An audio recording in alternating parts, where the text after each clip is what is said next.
Alpha-Gal syndrome was something that was once extremely rare in this country. That is a fact, but it is becoming more and more common as more people develop an allergy to red meat after getting bitten by a Lone Star tick, which is the tick you see with the white dot on its back. And over the last several years, cases of alpha-Gal syndrome have skyrocketed by almost 10,000%. And now, headline after headline, all asking the same question: how could a tick-borne illness suddenly be impacting so many people, not just people living in rural America, but in suburban America as well? And then we heard from Dr. Matthew Lau at the World Science Festival 10 years ago.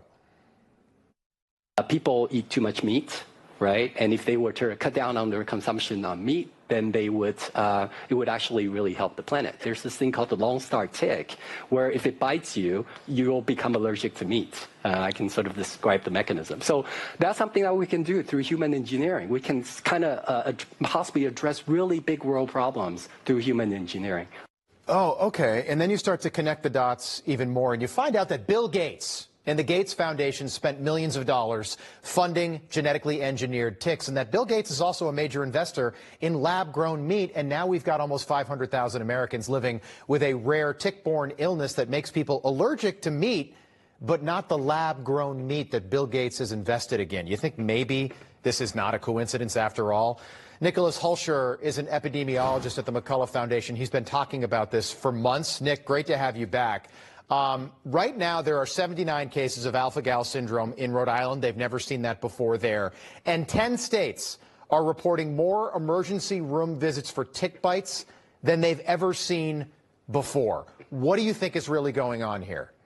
Yeah, there's a major tick problem going on, and it appears nobody's talking about it. None of the large news outlets. You know, this is very serious. We have to remember, a new study came out a few months ago, and they literally found alpha-Gal syndrome, the incidence of alpha-Gal syndrome, the allergy to red meat from the Lone Star ticks, skyrocketed up 10,000% in just 10 years. And then we look to 2021 to 2024, it jumped up another 300%, another sharp increase. So something's going on. Something is driving these ticks. Is that the left is blaming it on climate change? I know you're an epidemiologist, but is that normal with an illness that's been around for a long time, like alpha-Gal, to just suddenly be everywhere at the same time?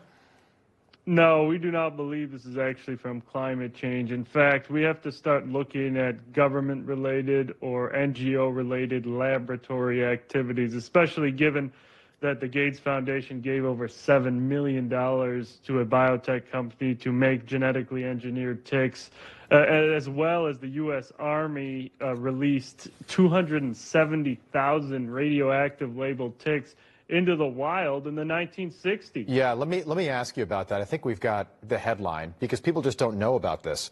278,000 radioactively labeled ticks in Virginia, in Montana, including Lone Star ticks. And they wanted to do this to see how fast they could spread disease. So do you think there's a connection? Maybe they're doing this again? It's very possible. We know they did it in the past. We know that these NGOs, Gates Foundation, are funding sorts of activities. And lastly, we have seen a peer-reviewed paper published in the journal Bioethics. Professors from Western Michigan University, they lay out that they say it's morally required to intentionally genetically engineer Lone Star ticks to spread alpha-Gal syndrome as a form of moral bioenhancement to stop people from eating meat. You can't make this up. So bioethics is now masquerading, or actually bioterrorism is masquerading as bioethics now. We have the study, by the way, this Michigan, Western Michigan paper that was published. It's bioterrorism. And then you add the Bill Gates element to this. When I first became aware this was happening, I thought the CDC should maybe investigate. Nick, now I think it should be the FBI. What needs to happen next here?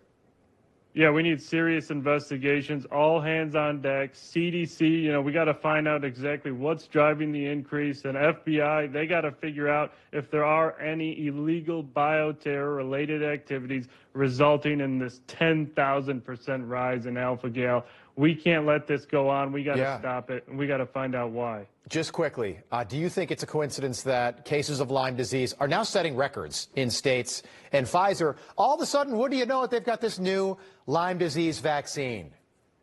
It may not be a coincidence. It may not be a coincidence because we just look at COVID. We just look at COVID, what they were doing before the laboratory, the lab leak, and then they made billions of dollars. So, you know, it would not surprise me.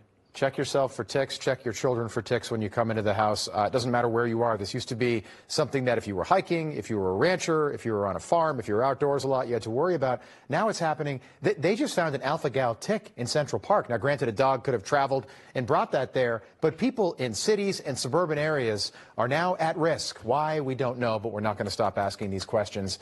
Nicolas Hulscher, appreciate you being here tonight. Thank you. Thank you.